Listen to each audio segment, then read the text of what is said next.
মারডাউন করে, আমাকে বলে তোমাকে যৌতুক নিয়ে আসতে হবে, এত টাকা নিয়ে আসতে হবে। আমার তো বাবা মা নেই।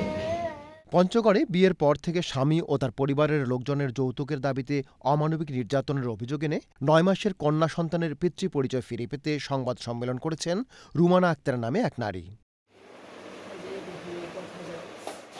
জেলার তেঁতুলিয়া উপজেলার আজিজনগর এলাকার শেখ ফরিদের ছেলে সাদিকুল ইসলাম রাকিব সহ তার শ্বশুরবাড়ির লোকজনের বিরুদ্ধে এ অভিযোগ করেন ভুক্তভোগী রুমানা আক্তার।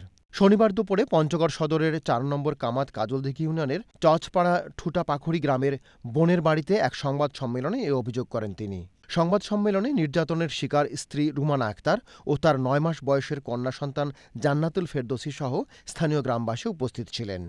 সর্বশেষে আমি আমার স্বামীকে চাই, আমার সংসার ফিরে পেতে চাই, আমি সংসার করতে চাই। পঞ্চগড় প্রতিনিধি আবু রায়হান আনসারীর পাঠানো তথ্য ও ভিডিও চিত্রে মিজান তালুকদার, আপডেট টিভি। আমার বাবা নেই, মা নেই, আমি অসহায়, আমি কাউকে টাকা দিতে